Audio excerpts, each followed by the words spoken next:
De los más de casi 2.000 inmuebles que se han vendido en España, si cogemos los que entraron hace 3 años, de media se han revalorizado un 11,5% nuestros inmuebles cada año.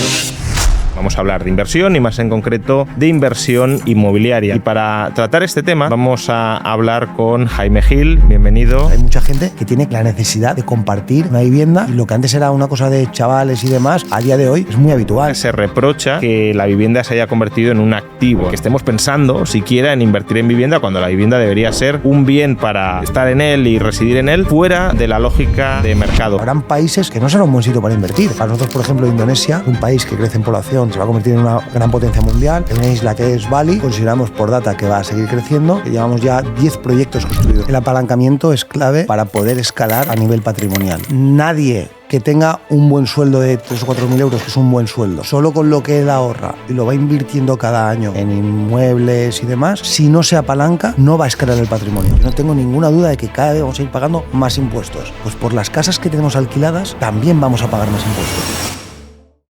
Hola a todos, bienvenidos a un nuevo episodio de este podcast en el que vamos a tratar un tema que desde luego resulta de interés para el ahorrador promedio en España.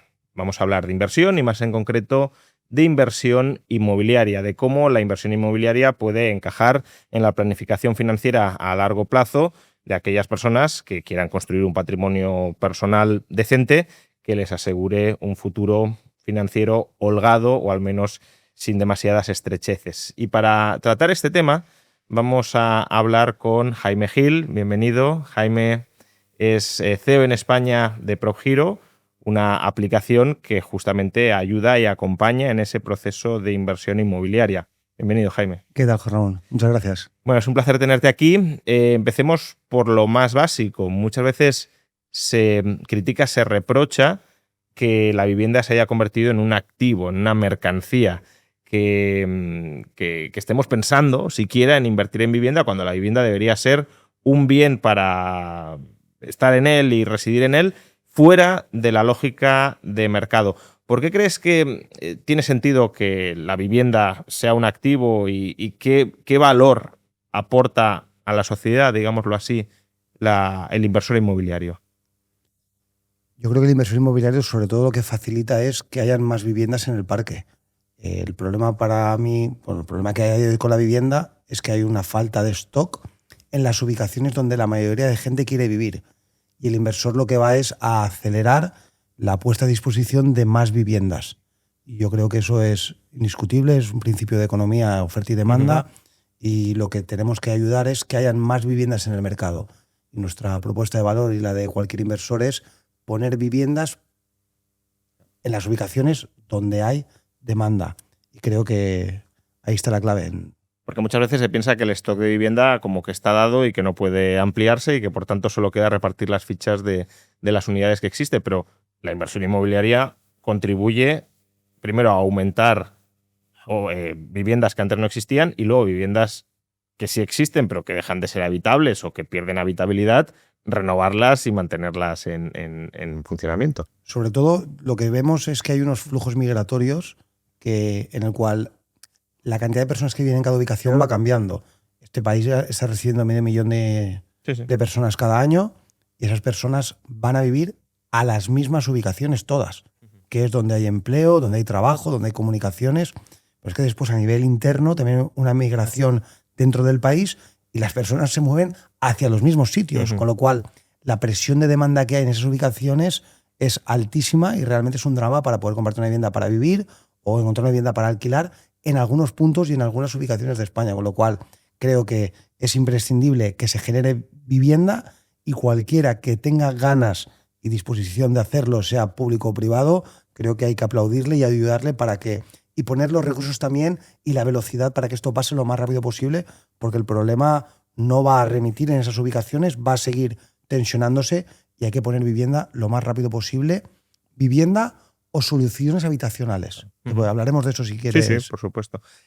Pero ¿cómo consigue el inversor inmobiliario poner vivienda a disposición? ¿No? Porque yo creo que la visión que tiene mucha gente, ligado con lo que decíamos de que hay un stock dado de unidades de vivienda, es el inversor inmobiliario se dedica a comprar una vivienda que ya está lista, finiquitada para alquilar la pone al mercado y vive de rentas sin hacer nada, sin aportar ningún valor.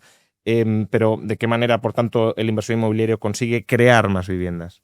Hasta ese inversor inmobiliario que no genera nuevas unidades, sin hacer nada, no lo hace porque ha conseguido unos recursos, los ha puesto a disposición, ha puesto una vivienda que puede que estuviera en un estado no adecuado y la ha adecuado y la ha puesto a disposición de alguien para que le haga alquiler. Entonces, hasta ese inversor yo le pondría que algo de valor aporta y paga impuestos en este país, que también son necesarios para hacer muchas cosas.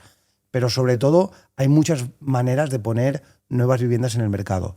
Las nuevas maneras son construir obra nueva, que desgraciadamente es un proceso muy largo, muy costoso, con una carga impositiva muy alta y con mucho riesgo y poco beneficio para los promotores, que creo que es algo que la gente se piensa que es diferente. Pero los márgenes promotor son con mucho riesgo y poco margen. Entonces, y se tarda mucho, la TIR es muy baja, se tarda mucho en generar obra nueva. Pero ahora, afortunadamente, parece que la bola de nieve de la obra nueva en las ubicaciones que hace falta va consolidando y va saliendo vivienda, pero muy por debajo de las necesidades. Luego hay otras maneras de generar vivienda que serían pues cambiar usos de edificios o locales o cualquier tipo de inmueble que tiene un uso que hoy no es adecuado o no es demandado en algo que sí que lo es. Entonces, a mí me encanta ver edificios que eran oficinas y de repente pasan a ser viviendas, locales comerciales que no se usan y pasan a ser viviendas o apartamentos o cualquier tipo de solución habitacional que vaya a hacer que hayan más viviendas en el mercado. Y luego están modelos colaborativos, pisos que eran muy grandes y que a día de hoy no tienen sentido por la dimensión que tienen, que se puedan dividir, segmentar o simplemente hacer pisos por habitaciones, porque a día de hoy son soluciones habitacionales dependiendo de las necesidades que hay en el mercado.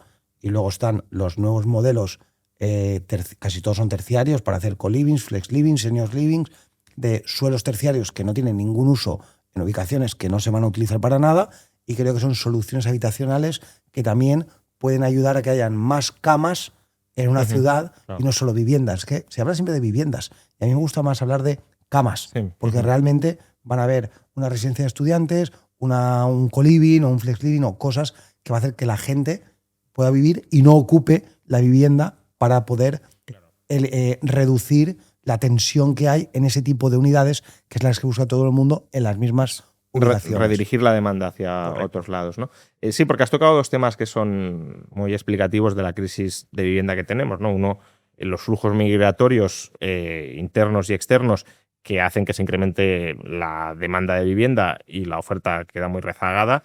Estamos hablando de que a lo mejor estamos construyendo como 80.000 viviendas nuevas al año y la necesidad mínima sería 200 o 300.000 y probablemente más, sobre todo si queremos compensar todo el déficit acumulado hasta el momento. Y por otro, esa falta de adecuación de las viviendas existentes al nuevo tamaño de los hogares, ¿no? Porque claro, antes teníamos viviendas para hogares medios de 3 o 4 personas y ahora tenemos hogares medios por debajo de 2 personas, con lo cual, claro, en muchos casos no son necesarias viviendas tan grandes. Y para todo esto, que eso es quizá la parte que no se suele entender, ¿no? De ¿qué aporta el inversor inmobiliario? Hace falta financiación. Para transformar todo eso, alguien tiene que utilizar su ahorro y poner esos recursos a transformar a construir nuevas viviendas o a transformar las existentes.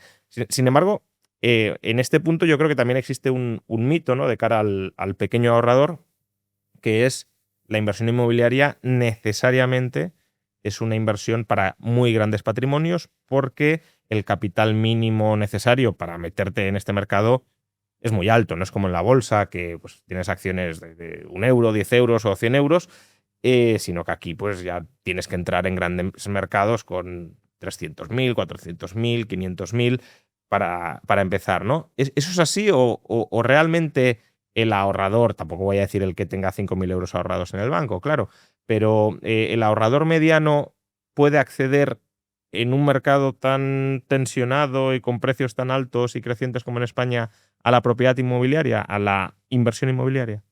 La realidad es que hay ubicaciones que los tickets están muy altos. O sea, invertir en Madrid, en Barcelona, incluso en Bilbao, en San Sebastián, en Valencia o en Málaga, pues va a ser complicado encontrar tickets por debajo de 200 o 250.000 euros.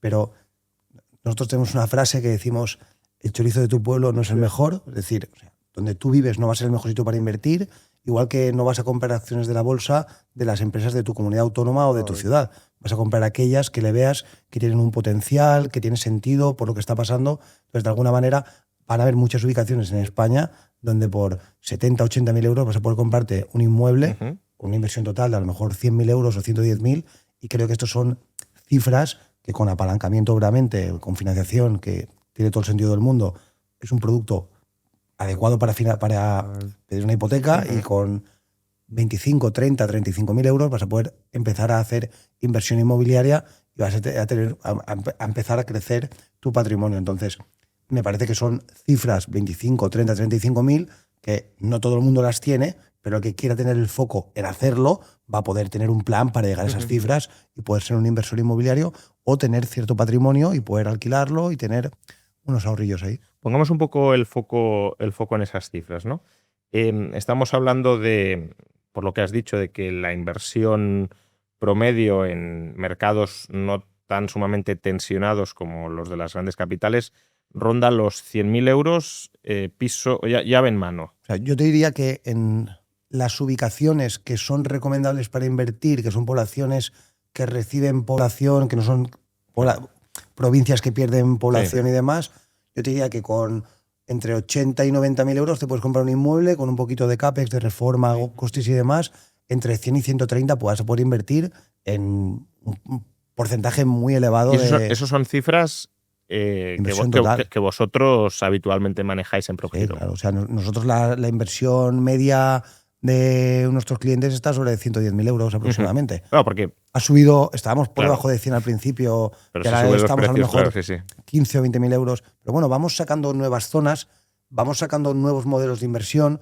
Al principio invertíamos en lo que tú comentabas al principio, en el típico piso que comprabas un inmueble por 60 o 70.000 o 80.000 euros y lo alquilabas. Esto no existe. Hay ahora mismo quiebra de ese tipo de inmuebles. Entonces, ¿cómo sacáis no hay viviendas asequibles, entre comillas, para los inversores? Nosotros somos una plataforma y lo que estamos es agrupando una cantidad de inversores importante. Lo que nosotros hacemos es, vamos a una población de Toledo Norte, con una buena conexión a Madrid, que vemos que la población está creciendo, que tiene todo el sentido del mundo, y vemos un edificio de los años del 2010 que está cerrado, vandalizado. Pues vamos al fondo, lo adquirimos y vamos al mercado y decimos, a ver, aquí hay 60 pisos que se pueden comprar por tanto el inmueble, tanto la reforma, y lo alquilamos. Y son tickets de 100.000, 110.000 euros de inversión total. Es decir, que impulsáis la promoción de nueva vivienda. Es que tenemos que generar vivienda nueva. Claro. No hay otra manera de crecer. O sea, socialmente está claro, pero también uno podría decir, bueno, pues yo invierto comprando lo que hay y sacándolo en alquiler. Pero vosotros algo de eso hacéis, pero también promoción. A día de hoy, menos del 15% de viviendas de las transacciones que hacemos es stock que está en el mercado, pero que pueden ser stock de viviendas que estaban vandalizadas, que estaban cerradas, vendedores que no tenían las viviendas en alquiler y las tenían cerradas porque tenían miedo de sacarlas al mercado por lo que fuera.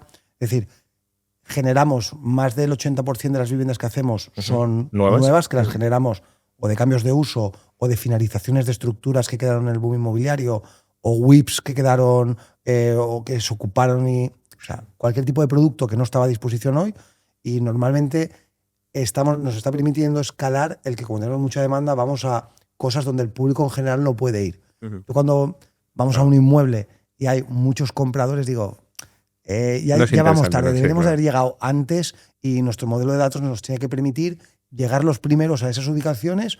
Y yo digo que hacemos mucho I+D de producto de real estate.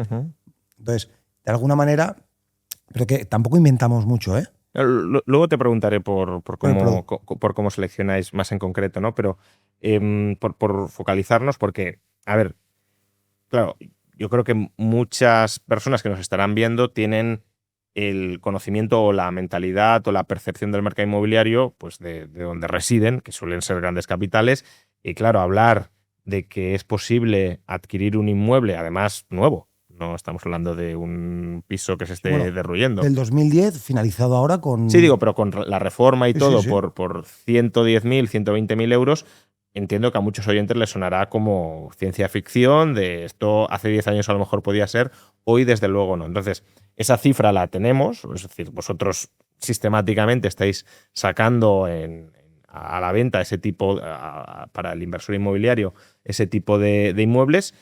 Y además lo que decías, que también quiero incidir en eso, la inversión inmobiliaria tiene una ventaja clara frente a otro tipo de inversiones alternativas, que es la facilidad de apalancamiento, con lo cual, claro, con 30.000, 35.000, 40.000 euros puedes acceder a ese inmueble y sacarlo en alquiler. Entonces, si nos puedes hacer mínimamente unas cifras de cuál sería la rentabilidad que puede esperar un inversor con 40.000 euros, que se apalanque en 60, 70.000 a los tipos de interés actuales y que saque en alquiler en alguno de estos municipios pues el inmueble del que estamos hablando. Muy bien. La rentabilidad que espera cualquier inversor que entra en nuestras plataformas o en cualquier sitio es la rentabilidad que obtienen sobre la renta que van a cobrar. Pero además hay otra rentabilidad que a día de hoy es más importante que esa, que es la revalorización del inmueble. Entonces, nosotros vamos a fijarnos en una ubicación donde tengamos una buena rentabilidad sobre las rentas que se van a ir cobrando y que el inmueble que yo he comprado tenga la certeza, por un modelo de datos, que va a ir subiendo su precio en los próximos años. Entonces, hay que buscar la combinación de ambas. No solo me vale una que me dé una buena renta actualmente, pero que está perdiendo población y que en unos años vaya a valer menos. Entonces, como, si me permites, como una acción que pague muy buen dividendo, pero se esté desangrando financieramente. Correcto. Entonces, claro, sí, he cobrado mucho, pero luego el precio de la acción va hacia abajo. ¿Cómo calculamos la primera parte? Pues la primera parte, entre lo que es la compra más la reforma más los gastos, vamos a tener una inversión, por poner una cifra redonda, de 100.000 euros. La inversión total, no hay que hacernos trampas. Hay que poner todo lo que es la inversión total, porque a veces veo por ahí unos decks y unas presentaciones que dicen, ostras, no te pegues un tiro en el pie, vamos a poner las cifras exactamente de lo que te ha costado el inmueble o de lo que vas a invertir. Y luego tenemos una renta estimada, que es lo que vamos a obtener. Por ponerlo redondo, vamos a poner 650 euros al mes. Esos 650 euros hay que restar los gastos corrientes. Hay que eliminar el coste del IBI, el seguro, el property manager, el que te gestiona el alquiler. Vamos a poner que vale 50 euros al mes o 70 euros al mes. Pues te quedan netos 580 euros. 580 euros multiplicado por 12, pues te da unos 6.000 euros, 6.500. Pues sobre 100.000 de inversión total, nosotros vamos a presentar rentabilidad sobre tu renta de entre un 6, un 6,5 neto. Claro, pero eso sin apalancamiento. Sin apalancamiento. Neto para el cliente, vamos al 5,8, 6,5, 6,2. Son las cifras que solemos estar entregando ahora. En el pasado entregábamos, ¿qué estimamos a nuestros clientes? Estaba compartiendo en el previo de que estamos estimando una cifra y estamos entregando 76 euros de media por encima este trimestre, que era demasiado, porque los precios de alquiler están subiendo tanto que es que cuando lo pones a disposición han subido demasiado. Entonces, estimamos un 6 y estamos entregando casi un 7. Pero bueno, en cualquier caso, esa es la manera de calcular la rentabilidad. Y luego, de media, de los más de casi 2.000 inmuebles que se han vendido en España, si cogemos los que entraron hace 3 años, de media se han revalorizado un 11,5% nuestros inmuebles. Cada año. Un 33%. Es decir, es que el inversor nuestro que invirtió hace 3 años está más contento por la revalorización que por la renta. Lo que pasa es que la gente cuando viene por la renta. Entonces, para mí, utilizo este micro que te escucha mucha gente para un poco también iluminar a la gente y decir, oye chicos, ¿hay que fijarse en tener una buena rentabilidad del producto? Sí, pero hay que fijarse también en tener un plan en un tipo de producto que vaya a valer más dinero en el futuro. Que no solo tengas esas rentas, sino que ese inmueble valga más dinero, porque esto nos va a abrir el abanico de posibilidades para el futuro. Claro, pero incido en lo del apalancamiento porque no es moco de pavo. Quiero decir, si al final estás financiando 2/3 de tu inversión con fondos ajenos, claro, la rentabilidad antes de intereses de un 6 se convierte en un 18. Luego quítale el coste de financiación, te quedas en un 15. 15 de rentabilidad sobre la renta. Sobre la renta. Luego, claro, si dices que se ha revalorizado, que esto también es una tendencia que entiendo que en algún momento empezará a frenarse, al menos como promedio en España. Luego habrá que ir zona por zona, ¿no? Pero Pero claro, si en los últimos 3 años se ha revalorizado un 33%, pues si has puesto un 30 o un 33, has recuperado la inversión. O sea, has duplicado la inversión sobre el capital inicial, solo con la revalorización, más luego aparte la renta, ¿no? El apalancamiento es clave para poder escalar a nivel patrimonial. Si yo tengo una frase que digo muchas veces, que digo, nadie que tenga un buen sueldo de 3 o 4 mil euros, que es un buen sueldo, solo con lo que él ahorra y lo va invirtiendo cada año en inmuebles y demás, si no se apalanca, no va a escalar el patrimonio. Y dirás, hostia, un tío que gana de 4.000 euros es mucho dinero. Bueno, es bastante dinero. No va a escalar. Porque con lo que va a ahorrar, un 25%, claro, 1.000 euros al mes. No tiene años suficientes de vida. Claro, en cambio, cuando le metes el apalancamiento, es exponencial cómo la bola de nieve y el interés compuesto va a hacer mella en esto. Entonces, para mí es clave. Me sorprende la cantidad de gente que invierte con fondos propios. Sí, claro. Es alucinante. Y la cantidad de gente que tiene fondos que no los ignora, que los tiene sin ignorar. O sea, hay muchas opciones y las opciones de apalancarte en real estate, en inmuebles, la gente a veces piensa que es que la única opción es pedir una hipoteca. No, o sea, hay muchas otras opciones. Descríbenos algunas de esas opciones porque a lo mejor lo que decías, ¿no? De ignorar acciones. Pues a lo mejor hay alguien que tiene acciones y no se ha planteado la posibilidad de ignorarlas para obtener un crédito sobre ellas, y así habrá otras, claro. O sea, hay mucha gente que tiene fondos de inversión y dice, no, es que mis fondos están trabajando ahí, me dan un 8 en indexados, no sé qué. Ok, es que tú puedes decirle a tu banco, oye, banco, de los 200 que tengo aquí, ¿me puedes dar 100 o 150 para invertir en real estate? Dependiendo del tipo de fondo, pues te van a dar más. 150, bueno, si es renta fija, si es muy, mejor, claro, si es muy conservador, pero si no te van a dar, si es renta variable, 100, 120, sí. Un 50% te lo van a dar y te la darán un 2,5% o un 3%, pero es que tú vas a sacarle muchísima más rentabilidad. Entonces, ignorar fondos es una buena estrategia, creo. Hipotecarte es una buena estrategia. Utilizar dinero, si eres un poco avispado y eres capaz de levantar capital, y porque estás en el mundo del real estate, conseguir capital de terceros puede ser una buena estrategia, porque esto no está disponible para todo el mundo. Y para mí hay una que la gente no la mira mucho, que a mí me parece atractiva. Bueno, luego hay maneras de hacer alquileres con opción de compra, ventas diferidas, pagos diferidos y demás, pero hay una que es para todos los públicos muy sencilla y la gente, comprar obra nueva, lo ve como la obra nueva está cara, no voy a cobrar renta hasta que me entreguen el piso en 2 años. Digo, espera, vamos a hacer unos números. Imaginamos que compramos un piso de 200.000 euros de obra nueva hoy.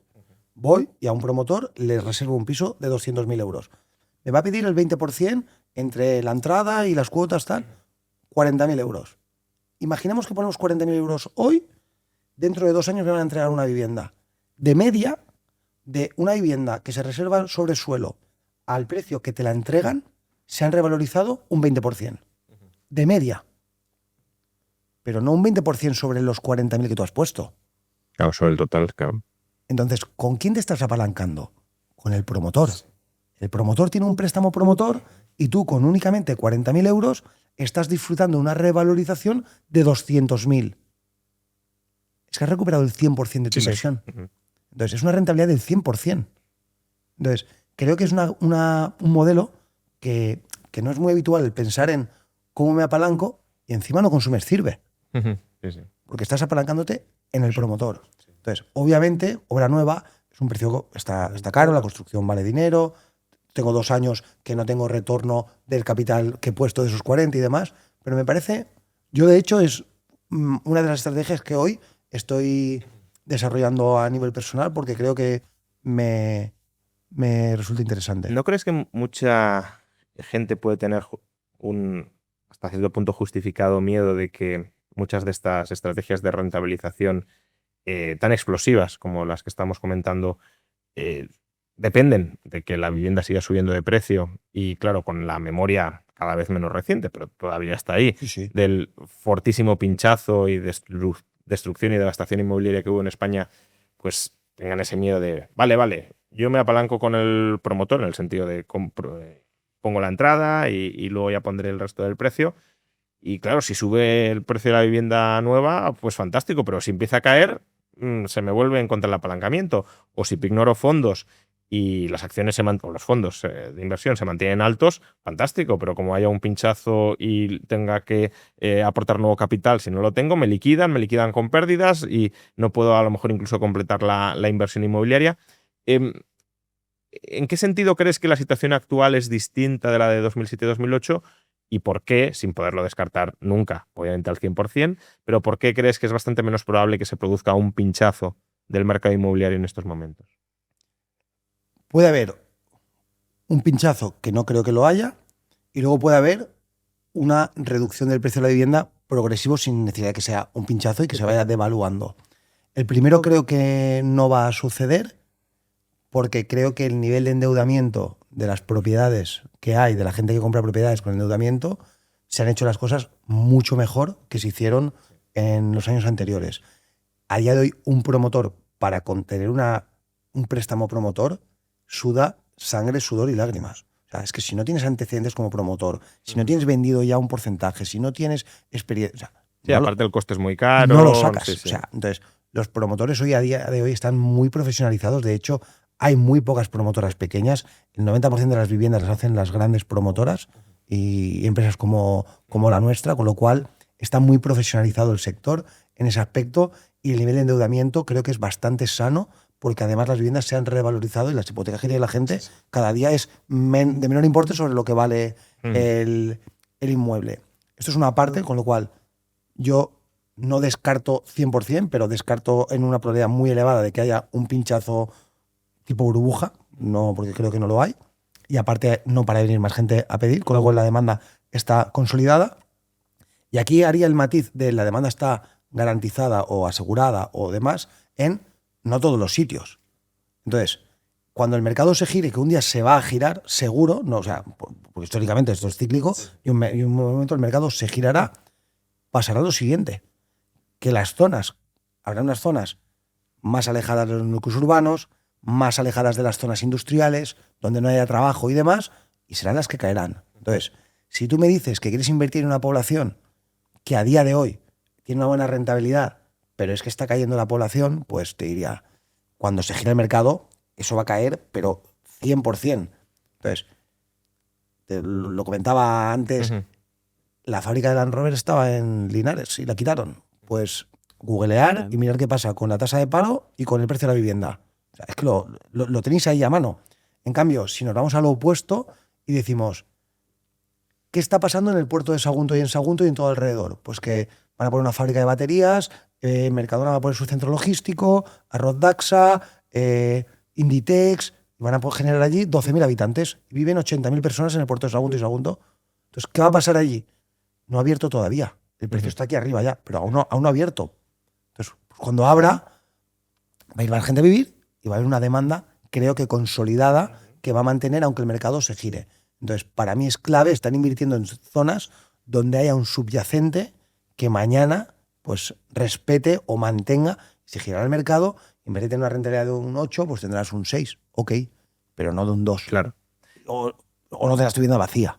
O no se depreciará tu vivienda, sino que a lo mejor subirá menos o dejará de subir, pero no se depreciará. Justamente te quería preguntar sobre esto, ¿no? Porque, claro, por buscar un paralelismo entre pues, inversión inmobiliaria e inversión en renta variable, claro, de entrada ya el ahorrador tiene que tener predisposición a invertir en inmuebles. Y tú pues, has hecho ahora una descripción de razones por las que puede ser interesante para una persona invertir en inmuebles. Luego también incidiremos un poco más en esto, en cómo encaja la inversión inmobiliaria en una planificación financiera personal más amplia, etcétera. Pero bueno, imaginemos que hay alguien que quiere invertir en inmuebles.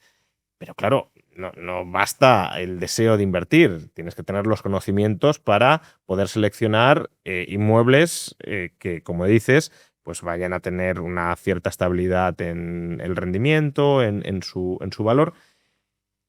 Y aquí, ¿en qué debería fijarse un pequeño ahorrador a la hora de seleccionar el inmueble donde invertir? Porque también lo comentábamos antes, hay como una tendencia natural a decir, yo invierto al lado de casa, que es lo que conozco. Y a ver, puede ser una idea errónea, pero tampoco es tan errónea, ¿no? más te vale invertir en algo que conoces que en algo que no conoces en absoluto si vas a invertir a ciegas. Pero entonces, para no invertir a ciegas en zonas que no conoces y en zonas que pueden ser mejores que las que tienes al lado de casa, porque eso es limitar mucho el rango del mercado, ¿en qué tiene que fijarse una persona a la hora de decidir este inmueble sí, este inmueble no? Si es donde tú vives, va a ser más sencillo porque vas a saber lo que está pasando en el entorno, vas a saber los tipos de proyectos que hay, si se van a generar zonas industriales nuevas, si se van a abrir algunas fábricas, si va a haber una línea de metro o una línea de AVE nueva. Entonces, todo este tipo de cosas lo que va a hacer es que tu zona sea atractiva para que venga gente a vivir. Con lo cual, yo lo que miraría es si va a venir gente a vivir o está viniendo gente a vivir a la zona donde yo vivo o la zona donde quiero invertir, y si la renta por cápita sube o baja. Entonces, yo como inquilino preferiría tener un inquilino con una estabilidad económica, con una nómina, que trabaja en una empresa, con un buen convenio colectivo y demás. Entonces, básicamente lo que vamos a mirar es que hoy ChatGPT o hay mil webs que puedes ver información. Oye, ¿qué está pasando en mi pueblo? O sea, Ocaña Pueblo ha pasado de 8.000 a 14.000 habitantes. 6.000 habitantes nuevos. Necesitan 3.000 viviendas. ¿En un pueblo de 8.000 habitantes van a construir 3.000 viviendas nuevas? No. ¿Qué va a ser el precio de la vivienda? Guaca, arriba. Sí. Entonces, este ejercicio que acabamos de hacer es muy sencillo. En un pueblo que viven 100.000 habitantes, si van 2.000 a vivir, necesitas 1.000 viviendas nuevas. ¿A dónde están construyendo 1.000 viviendas en una población de 100.000 habitantes? En ningún sitio. Sí. Con lo cual, casi no se construyen en Madrid. Pues hay que apretar el stock que hay que sacar viviendas de lo que hay cerrado. Gente que no quería alquilarla, como ve que el precio ha subido, se animan y lo sacan. Luego hay inversores que entran y compran para que salgan, y al final, de alguna manera, el stock de viviendas vacías de una ubicación se va a cerrar. O sea, hay muchos pueblos, yo soy de Valencia, de un pueblo del norte, y ves como una calle donde habían muchas casas de pueblo vacías, están todas reformadas, y dices, ostras, ¿qué ha pasado aquí? Pues ha pasado que ha habido una demanda tan elevada que este tipo de casas que no se vendían porque costaba reformar y tal, se ha vendido todo. Entonces, ahora ya esas poblaciones ya no crecen porque ya no queda stock de vivienda vacía ni nada. Entonces yo, por incidir en la pregunta, lo que me fijaría es en qué está pasando, o sea, qué ha pasado con la población y si tiene pinta de que vaya a seguir creciendo. Y luego, pues ya hay otros matices de renta por cápita o lo que sea, pero pueden haber otras cosas que no sean población que pueden incidir en positivo. Pueden haber una ampliación del puerto de Valencia, pueden incidir el Rocha Arena que se va a abrir en Valencia. Que buenas comunicaciones con la capital. Correcto. Claro. En Oliva y Gandía, nosotros, por ejemplo, Oliva hizo una salida nueva de la autovía que no tuvieras que pasar por Gandía para llegar. Con lo cual acortó de la autovía a la población 10-15 minutos. Pues ha sido un hecho que Oliva se ha puesto en verde como población donde la gente quiere vivir porque no tiene que cruzar todo para seguir la autovía. ¿Tiene sentido común? Sí. ¿La gente lo piensa? Bueno, claro. Creo que hay que fijarse en esas cosas. Y en ese sentido, vosotros, desde PropHero, ¿cómo ayudáis a profesionalizar ese proceso? ¿No? Porque ese es un proceso que cualquier inversor particular, individual, en inmobiliario debería hacer y lo hará mejor o peor según el tiempo, los conocimientos, los recursos que tenga para hacerlo. Pero antes mencionabas, nosotros tenemos modelo con datos y con ese modelo intentamos seleccionar bien aquellos inmuebles o aquellas ubicaciones con mayor potencial. Exactamente cómo trabajáis y qué valor le aportáis al inversor inmobiliario que en lugar de querer hacerlo por su cuenta, se plantea hacerlo con vosotros. No. Afortunadamente el inversor inmobiliario cada día, o el español que hemos sido muy de... No voy al dentista y me arreglo yo el diente. O sea, no, tío, pues vamos a confiar en el profesional. Cada día se confía más en el profesional y la gente está más acostumbrada a delegar en terceros cualquier servicio que quieres contratar. Y el nuestro es un servicio más e intentamos aportar valor porque creemos que podemos aportar más valor que si tú lo haces tú por tu cuenta. ¿Cómo aportamos valor? Todo empieza antes. Todo empieza con decir dónde. El dónde y cómo se elige el dónde. Pues tenemos un modelo de datos reactivo, que es con ver que cuando pasa algo, qué sucede, que al final qué reacción pasa cuando sube la población, pasa esto. Cuando se genera industria, pasa esto. Y luego tenemos un modelo también predictivo, cómo alineamos todas las variables para predecir qué va a pasar en el futuro. Y no tenemos una bola de cristal, pero al final ciertas variables que te indiquen que va a pasar algo cuando esto suceda. Entonces, con nuestro modelo de datos ponemos toda la coctelera de poblaciones que tenemos en el país y vemos dónde están las interesantes. normalmente donde vamos a invertir suelen ser las zonas periféricas de las que ya han sido buenas, salvo alguna que se dé que hay un hecho nuevo que anuncian que va a pasar no sé qué y se anuncia y se abre una zona nueva. Pero normalmente tenemos un mapa de color de las poblaciones y te fijas, las que más subieron el precio de la vivienda el año pasado, pues los de al lado, las de al lado son las que... Entonces, de alguna manera, esto tiene mucha correlación. Siempre intentamos que esté justificado con algún subyacente, que algo que tenga un motivo para que tenga sentido ir allí y que tengamos cierto volumen para que nosotros, a nivel como empresa, podamos montar equipos de reformas, equipos de inmobiliarias, equipos de alquileres, conozcamos bien los ayuntamientos, porque cada ayuntamiento en este país funciona de una manera, tienen sus criterios interpretativos de las normativas y demás. Entonces, si vemos un ayuntamiento que nos pone las cosas fácil, que dice, bienvenidos, que quiero que generéis viviendas, claro, para allá. ¿Que vemos complicación? No pasa nada. Ya se arreglará usted como quiera, sí. Usted tiene sus circunstancias, usted decide cómo quiere gestionar su población. Entonces, de alguna manera, esto lo miramos bastante, que hayan facilidades en cuanto a comunicaciones, velocidad de licencias, facilidades con las ECUPs y demás, y si no, pues a otra cosa. Y a partir de ahí, nosotros vamos y bloqueamos todos los inmuebles que están alineados al ticket y a la rentabilidad que nuestros inversores buscan. Los bloqueamos, los sacamos del mercado, sean edificios, pisos sueltos, locales para convertir a vivienda. Y entonces tenemos un equipo de marketing y ventas que está trayendo inversores de las redes, de cualquier sitio, de aquí mismo, y los atendemos, les explicamos cómo se trabaja, les damos un poco de información y asesoramiento, que a veces hay que un poco educar al cliente en, oye, es que es mejor invertir en una población que no es la tuya. Pero es que, y si se rompe un latiguillo, ¿lo vas a reparar tú? Yo te enviaré un fontanero, no te preocupes. O sea, que normalmente la gente, la proximidad le da tranquilidad. Lo puede ver, tocar y vigilar. Y intentamos romper con ese pensamiento, porque creemos que es mejor invertir donde es un buen sitio para invertir, no donde tú vives. Entonces, nos ocupamos, como te he dicho, de bloquear el inmueble, enseñártelo, presupuestarte la reforma, llevarte a notaría, compras, te hacemos la reforma, te lo alquilamos y nos encargamos del proceso entero.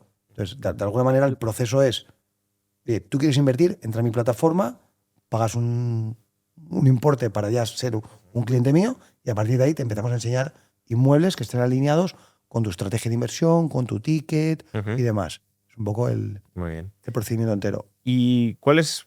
Porque es bastante, no sé si llamativo o atípico, que vuestro foco de inversión inmobiliaria se sale de lo común. No es inversión inmobiliaria centrada en grandes capitales, Madrid, Barcelona, Valencia, Málaga, que es un poco lo que más suena de dónde se va a revalorizar más, dónde hay que invertir, cuál es el mercado más caliente. Estamos hablando de poblaciones secundarias o casi terciarias a muchos de esos centros. Entonces, por ejemplo, el último año, ¿cuáles han sido esas poblaciones que están menos en el foco mediático o de los titulares de prensa que vosotros habéis palpado o reconocido que han tenido un mayor potencial para, bueno, pues darnos un poco de contexto? Sí. Normalmente en las poblaciones en las que estamos suelen estar alrededor de estas, pero no son esas, claro, de estas grandes ciudades. Pero la rentabilidad de la renta que tú puedes obtener en Madrid es un 2, un 2,5%, y la realidad es que la revalorización de las viviendas en Madrid pues probablemente continúe estando ahí, pero el nivel de los tickets es muy alto. Y aparte hay muy poco stock y estás compitiendo con mucha gente.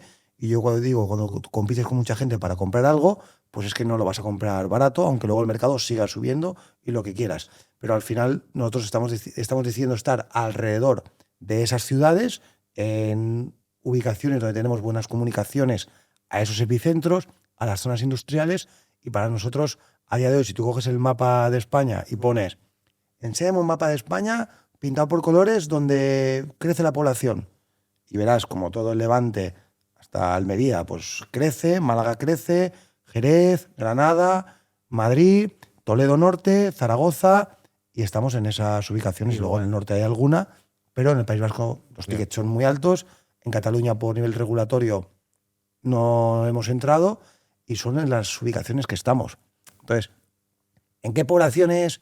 pues como te he comentado antes, por ejemplo, Puerto de Sagunto a día de hoy es imposible entrar ya. Pero entre Sagunto y Villarreal, que están las azulejeras, hay unas poblaciones con tickets muy interesantes, que es Moncófar, Nules, Chilches, donde estamos invirtiendo muchísimo. En el sur de Valencia, hasta Catarroja, está imposible. Pero después de Catarroja está la Alcudia, Carlet, poblaciones todas con metro a Valencia, ¿eh? Sí. Poblaciones con metro donde están muchísimos proyectos logísticos, porque el puerto de Valencia lleva una ampliación gigante y son poblaciones muy interesantes para invertir. La provincia de Alicante, vamos, lo que puedas, porque está intocable Alicante, sobre todo la playa. A mí las poblaciones muy del interior, que no tienen una universidad, que no tienen un polígono o algo, me las pongo en observación. Y Murcia es una maravilla para invertir. O sea, y todo lo que es entre Murcia y Alicante, toda esa carretera, hay centros logísticos, todo. Hay muchos sitios. Toledo Norte es una maravilla. O sea, creo que no se queda algo todavía. Hay una población que está a 20 minutos de Móstoles, en la A5. Se llama Ventas de Retamosa y dirás, ostras, es un pueblo de 5.000 habitantes que está de Madrid. No, está a 20 minutos de Móstoles. Móstoles y las de alrededor tienen 1 millón de habitantes. En Móstoles van a hacer un polígono industrial con 1 millón de metros. Están desarrollando nuevo ahora más. Es decir, es que estás a 20 minutos o a 23 minutos, creo, en autovía. Entonces, ¿tiene sentido? Pues yo creo que sí. Mencionabas ahora una cuestión que también supongo que preocupará mucho a la audiencia, que es el tema regulatorio. Has dicho, nosotros en Cataluña no invertimos por regulación. Claro, entiendo que regulación de límites de alquileres y también, bueno, supongo que habrá otra carga regulatoria, pero la fundamental y distintiva frente al resto de España es esa limitación a los precios de los alquileres. ¿Hasta qué punto eso influye a la hora de tomar una decisión de inversión? Porque que no hayáis invertido en Cataluña no significa a lo mejor que haya malas inversiones, sino simplemente hay tan buenas oportunidades en el resto que para qué me voy a complicar la vida invirtiendo en Cataluña. Pero claro, si se extendiera esta normativa al resto de España, ¿seguiría teniendo sentido invertir? No solo el control de alquileres, sino también la protección que cada vez, o desprotección, según lo miremos, que se está dando cada vez más hacia el inquilino y, por tanto, desprotección hacia el propietario, el riesgo de ocupación y, por tanto, que haya impagos en los alquileres, todo eso que también afecta. Muchos temas hay ahí, ¿eh? Sí, por eso. O sea, pero al final son temas regulatorios. Es decir, riesgo regulatorio sobre el inversor inmobiliario. Porque, claro, también entiendo que si estamos hablando de un gran fondo, pues tienen más músculo financiero para soportar algunos de esos impagos. Pero si yo invierto en un inmueble y nosotros no podemos fallar en ninguno. Claro, no es tengo 1.000, fallo un 2 claro, por 100 o un 2 por 1.000, exacto. Compenso uno con la otra. Claro, pero si mis ahorros los dedico a un inmueble y justamente ese inmueble tengo la mala suerte de que me lo ocupen en el sentido de pues, un inquilino que deja de pagar y no lo puedo desahuciar, ¿eso cómo influye en la decisión de invertir en inmuebles? Pues para nosotros es clave, lo que pasa es que también hay mucho de ruido mediático y luego la realidad es mucho más laxa y mucho más plana de lo que la televisión y los medios, incluso nosotros a veces transmitimos.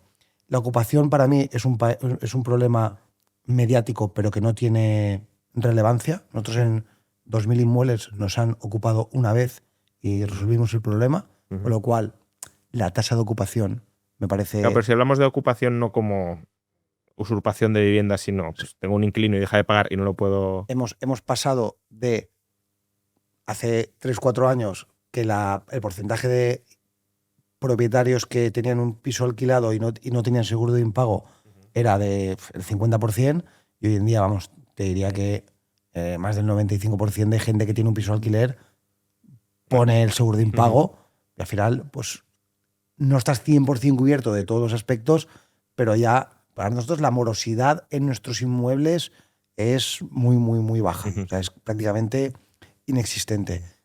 Porque se intentan hacer buenas cualificaciones, porque se intentan poner seguros de impago. Porque, perdona, vosotros también gestionáis el proceso de alquiler. Nosotros tenemos nuestros partners que nos van a ayudar a gestionar el alquiler y nos vamos a responsabilizar no solo de que sacáis las viviendas para que el inversor pueda invertir, sino que si luego quiere alquilarlo con vosotros. Nosotros queremos acompañarte en el proceso, no de la venta de una oportunidad y una transacción y desaparecer. Lo que queremos es acompañarte en el proceso de que te vayas a ir patrimonializando día a día y ayudarte con esa estrategia de inversión y ver un poco qué objetivos podemos poner, cómo vamos creciendo y que vayas comprando más de un inmueble. Y por eso tenemos que acompañarte en esa parte también y que tengas éxito en la gestión de tu alquiler. No nos vale que fracases. Entonces, el tema de la morosidad, ¿no os habéis encontrado que sea un gran problema para vosotros? Para nosotros la morosidad no es un problema. Hay más incidencia que había hace un tiempo.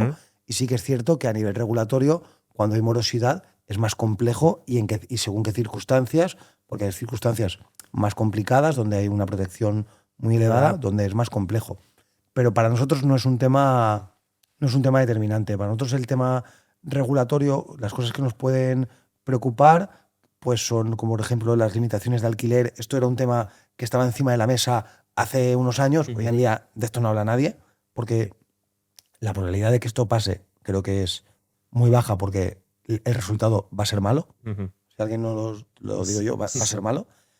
Pero sí que es cierto que sobre todo en esa época lo que intentábamos en nuestras inversiones es, oye, plan A es este, si pasa esto, plan B, pivotaremos. O sea, como tener una alternativa de gestión con el tipo de gestión que vas a aplicar a la vivienda que estás comprando. Oye, pues si pasa esto, podremos pivotar a hacer ese otro tipo de gestión. Entonces esto es algo que mirábamos en su momento, pero a nivel regulatorio yo realmente creo que hay más ruido que realmente lo que hay. Me preocupan cosas como esas cosas que se han hecho con las moratorias, que ha sido muy impulsivo y tal, porque ahí sí que ha pillado a gente con el carrito del helado y creo que no ha sido justa la administración con hacer las cosas a esa velocidad y de esa manera.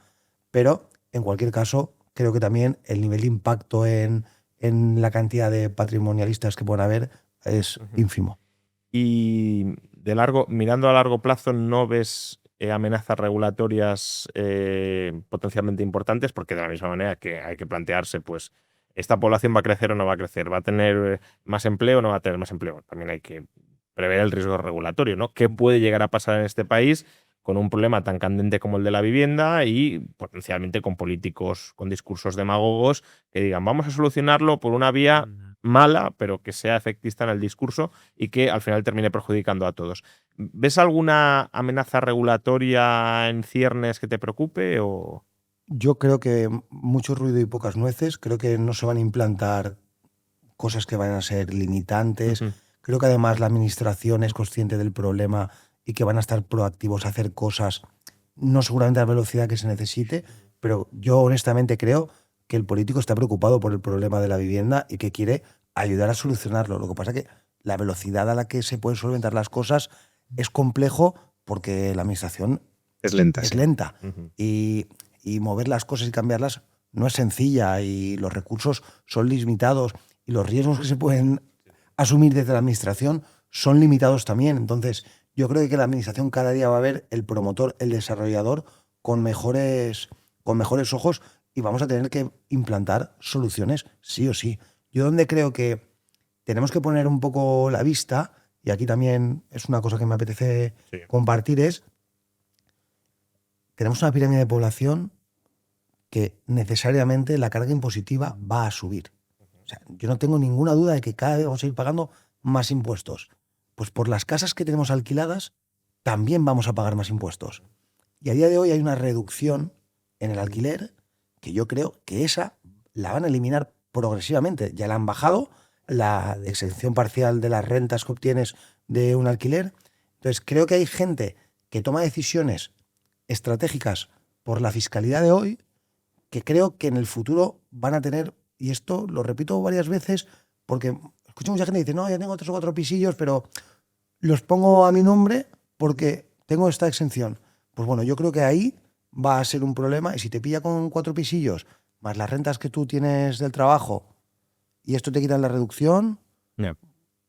Entonces, ¿cuál sería la estructura fiscal adecuada para invertir en inmuebles?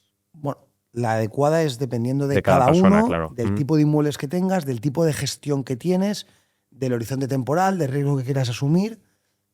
Me parece que la mejor estrategia es tener una estrategia, porque de normal la gente sale a torear sin saber lo que va a salir por la puerta. Entonces, creo que lo mejor es tener un plan y tener una estrategia, y el plan es susceptible de cambio, pero tengamos un plan, porque el tener una vivienda alquilada en residencial o el tener un apartamento turístico, La fiscalidad es diferente, pero es que a veces la gente esto no lo piensa. El no tener planificado si voy a tener poco o mucho patrimonio, voy a heredar o no, compro solo, compro con una sociedad, tengo una actividad económica, soy autónomo ahora, pero mañana seré asalariado o ahora seré... Entonces, este tipo de estrategias yo creo que son importantes tenerlas claras, o esta información o estos pensamientos, para elegir una estrategia. Pero por simplificar un poco la pregunta, yo creo que cualquier persona que entre en el sector inmobiliario, constituir una empresa para comprarte un piso no tiene ningún sentido. En el momento ya has podido escalar y tienes 3, 4 inmuebles, creo que tiene sentido que empieces a pensar que esos inmuebles van a generar una bola de nieve, que si te queda vida por delante y tienes 45 años, te quedan 20 años, lo normal es que te has convertido en un inversor con cierto nivel de profesionalidad y vas a escalar ese patrimonio, te vas a apalancar, vas a hacer cosas y va a tener sentido a lo mejor que crees una estructura societaria.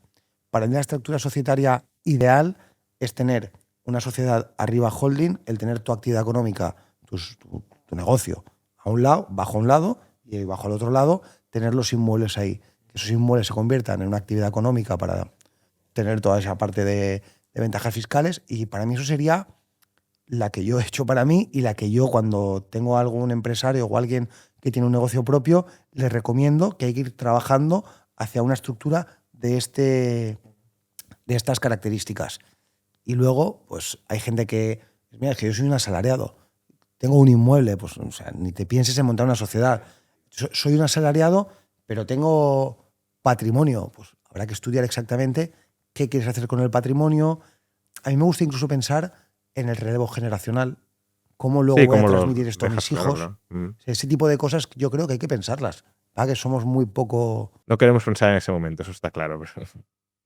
Pero bueno, forma parte de la planificación financiera a largo plazo, eso es obvio. Eso es obvio.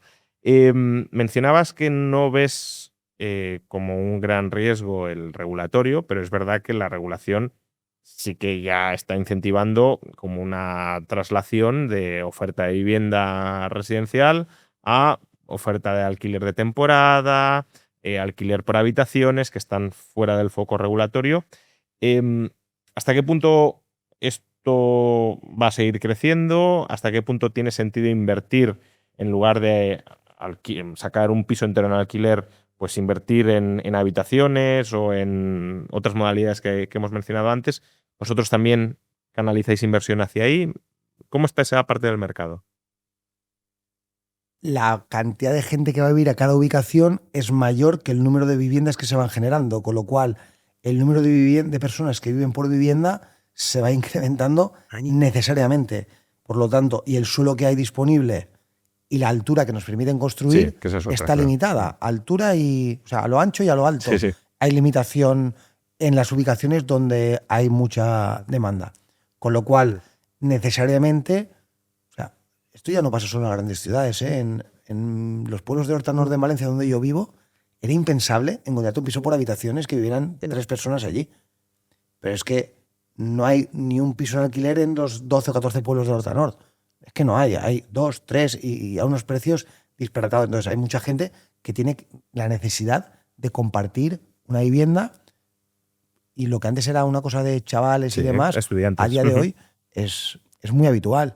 De hecho, desgraciadamente tenemos una tasa de divorcios altísima y los divorcios son caros, y el postdivorcio también es complicado, y hay mucha gente que tiene que compartir. Hay una casa y si quieres vivir separado, pues tendrás que buscar una alternativa. Claro, o sea, al final tienes que tener 2 casas en vez de una. Claro. Y los pisos por habitaciones se están llenando también de este tipo de perfiles. Yo lo que creo, por lo que hablamos de los modelos, es que se van a tener que generar otro tipo de modelos alternativos al residencial para que hayan más camas en las ciudades, con lo que estábamos hablando de los modelos alternativos, con co-livings, flex livings, terciarios residenciales, medias estancias, incluso más turísticos, para que hayan menos turísticos en las zonas residenciales y que se concentren en las zonas terciarias.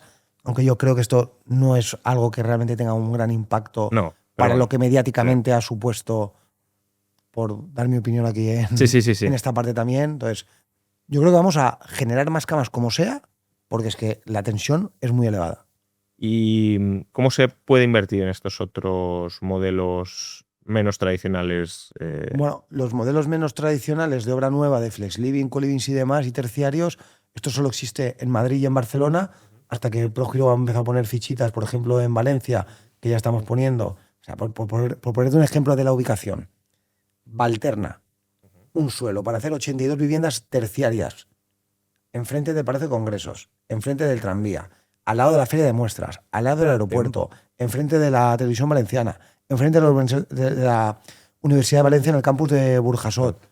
Ostras, es que la presión que hay ahí, y al lado del polígono más grande de la Comunidad Valenciana, que es Fuente del Jarro, la presión que hay es tremenda. Entonces, este tipo de inmuebles van a aparecer en Valencia, en Málaga, en Zaragoza, en ubicaciones donde habitualmente no está. Esto en Madrid, Carabanchel está lleno de terciarios o de co-livings y flex livings. Y en Barcelona igual. Pero en Valencia esto apenas existía. Entonces, esto va a empezar a aparecer en obras nuevas, en este tipo de ubicaciones. Nosotros seremos un player más que esté en el mercado. Y lo que yo creo que aquí va a ser más complejo es el que alguien por su cuenta pueda gestionarse este tipo de cosas, porque va a estar normalmente en un edificio que se va a gestionar de manera Claro, pero ahí integral. ¿cómo es el régimen de propiedad, ¿no? Por ejemplo, porque En nuestro caso vamos a hacer 82 apartamentos con finca registral independiente, y luego tú te podrás gestionar tu apartamento o podremos gestionarlo en un plot con un operador que nos gestione las 82 viviendas en terciario. Dependiendo, van a haber muchos variables. Habrán edificios que serán de fondos que hacen un co-living, o luego habrán tickets que te podrás comprar una participación.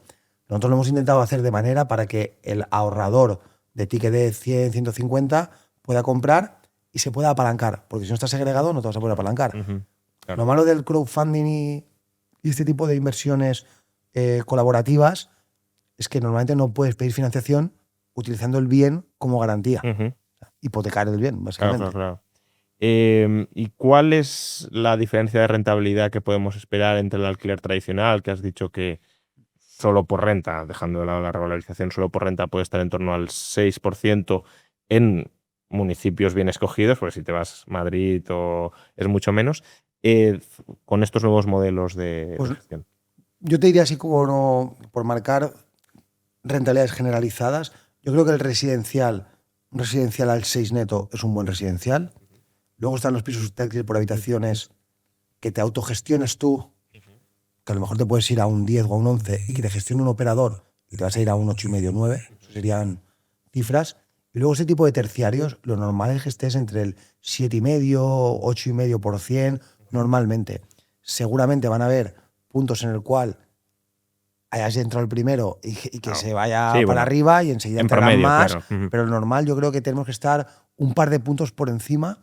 Serán terciarios, podremos entrar a comprar ahí con empresas, por ejemplo. Los costes de los IVAs van a poder ser deducibles. Claro. O sea, tiene unas ventajas y luego pues no será deducible el 50% ese que te puedes reducir del alquiler. Tendrá unas ventajas, tendrá unos inconvenientes.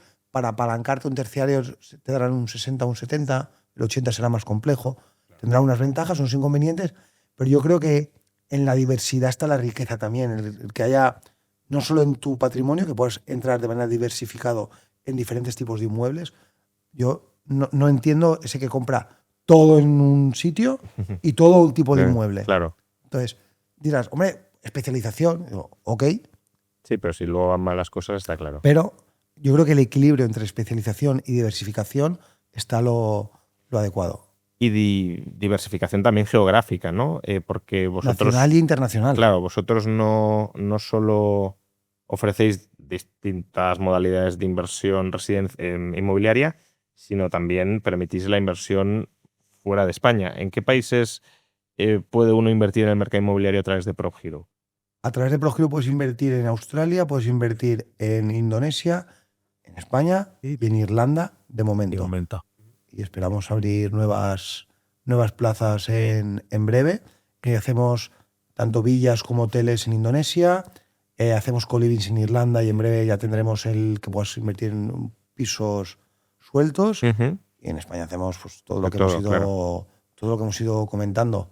Y la verdad que invertir fuera de España también tiene unas ventajas y unos inconvenientes. ¿Cuáles son esas ventajas y esos inconvenientes? Pues para mí las ventajas de invertir fuera de España es el poder diversificar tu patrimonio en otras ubicaciones, poder indexar tu patrimonio.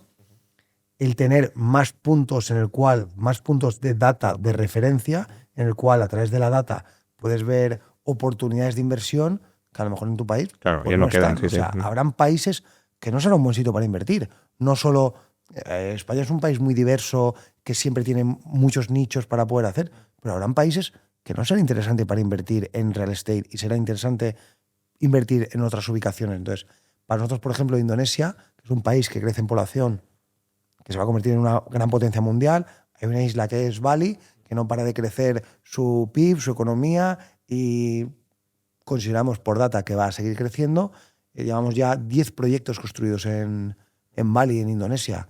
O sea, creo que somos el principal operador de la isla construyendo. Además, nuestros partners son españoles que viven allí y estamos ya entregando las primeras villas que empezaron hace un año, ya están operativas y te puedes comprar una villa por 150.000 euros y tener una rentabilidad de un 12 o un 13% de rentabilidad en las mismas. ¿Y ahí cuál es la estructura de propiedad y también de gestión, ¿no? Porque entiendo que a lo mejor un inversor español diga, uy, vale, si ya me preocupa invertir 2 municipios más para allá del mío, claro, invertir en Bali, ¿eso es mío? ¿De quién es? En Irlanda tú estás comprando una casa como en en España. Uh-huh. En Bali es un leasehold. Al final lo que tienes es un contrato del suelo para 50, para 30 más 30, dependiendo del tipo de suelo, con lo cual nosotros calculamos la rentabilidad de la inversión en base a que voy a alquilar un suelo para N años, que luego es susceptible de renovación. Pero nosotros calculamos N años, construcción para los años que yo tengo en leasehold. Al final es una inversión con un plazo determinado que luego seguramente lo vas a poder prorrogar. Pero para ser conservador lo hacemos con eso. Y la verdad que, vamos, las primeras villas que están entregándose ahora y alquilándose, estamos por encima de las estimaciones, con lo cual estamos muy contentos. Y el régimen de gestión o de control, ¿no? Porque claro, insisto, si ya 2 municipios más para allá ya no... Nosotros tenemos un operador... O sea, tenemos operadores en todos los sitios donde gestionamos y no abrimos una zona donde no podemos operar el property management, el alquiler, en el tipo de gestión que sea. A veces me dice un inversor, oye, he invertido aquí, pero quiero que me lo pongas por habitaciones. Yo, podemos buscar a alguien que nos lo haga, pero nosotros no tenemos un operador ahí que haga eso, porque yo te he vendido esto para hacer este alquiler, que es muy rentable y consideramos que es el adecuado. Entonces, en Indonesia lo que tenemos es un property management que gestiona hoteles, que nos gestionan nuestras villas. Hacemos 15 villas, cada uno con su piscina, y tenemos un operador que nos gestiona las 15 villas. Tú eres dueño de una, hay un plot y recibes tu rentabilidad mensual. Y está hiperprofesionalizado. Tenemos ya el squad con la directora de hotel que gestiona las 15 villas, las 2-3 personas de limpieza, una persona de piscina más jardinería, alquiler mantenimiento turístico en Indonesia, para pero entender, está ¿no? muy bien organizado y muy bien montado con los squads, equipos ya específicos para cada complejo de villas o para cada hotel. Y la verdad que a mí me ha sorprendido el nivel de... Está muy occidentalizado el país, el nivel de profesionalidad es muy elevado y la verdad que... O sea, yo me voy el mes que viene a ver los proyectos porque es que me encanta la experiencia país. Y luego el mercado secundario, es decir, si uno quiere salirse de esa inversión, ¿facilitáis de alguna manera, acompañáis? ¿Qué se puede hacer? De hecho, recomendamos también el hecho de que las primeras villas se vendieron en que no me quiero equivocar, pero entre 130 y las últimas, entre 130 y 160 ha sido nuestro ticket de inversión más o menos de cada villa. Y en el mercado de obra nueva, tú tienes que comprar una villa terminada, valen 200, 220, las mismas. Entonces, realmente, lo que hablamos de el precio de la obra nueva, de cuando compras en suelo, cuando la entregas, o sea, simplemente comprarte una villa ya terminada y ahorrarte ese periodo de un año, pues tienes un 25% a lo mejor de rentabilidad sobre esas villas. ¿Qué superficie, o sea, cómo es la típica villa? Normalmente son villitas de las nuestras intentamos que sean pequeñas.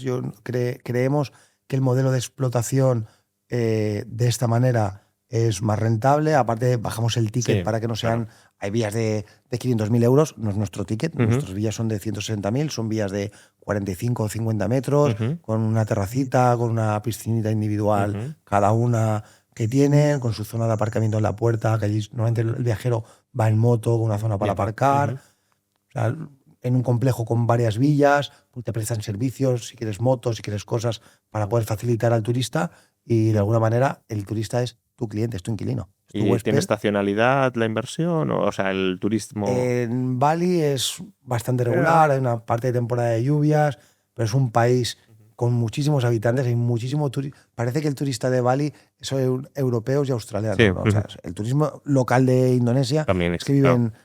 250 millones Sí, sí. en el país. Y luego hay mucho turismo también del sudeste asiático, de Kuala Lumpur, de Hong Kong, gente que viene de fin de semana, 3 días, mucho ejecutivo, perfil alto que viene de vacaciones unos días, mucho australiano y muchísimo europeo. A mí me sorprendió la seguridad del país, la seguridad de la isla. O sea, gente joven, chavalas jóvenes solas haciendo turismo, y me sorprendió muy positivamente eso, que no... O sea, las vías, oye, la llave de la vía dijo, si quieres cierra, pero no pasa nada. O sea, me sorprendió que normalmente cuando viajas como turista dicen, cuidado que te van a robar. Sí. El guiri es un incauto, pues allí lo vi como un país muy seguro, y eso nos ha traído también bastante, porque es una de las variables que tenemos como donde invertimos, Claro, el tema de lógicamente. seguridad y demás. Ya para ir terminando, esto es algo que a lo mejor te podría haber planteado al principio, pero también creo que es apropiado para el cierre. ¿Qué lógica crees que tiene la inversión inmobiliaria dentro de una planificación financiera personal más amplia, ¿no? Porque, claro, al final estamos hablando de diversificación entre geografías, entre tipos de inversión inmobiliaria, pero claro, también está la diversificación entre categorías de activos, inmobiliario, renta variable, renta fija, y de alguna manera aquí nos hemos enfocado mucho en la inversión inmobiliaria, una inversión inmobiliaria más profesionalizada de lo que suele ser habitual en España, de comprar una segunda vivienda, a lo mejor ni la alquilo o la alquilo de aquella manera, pero por meter en algo el dinero.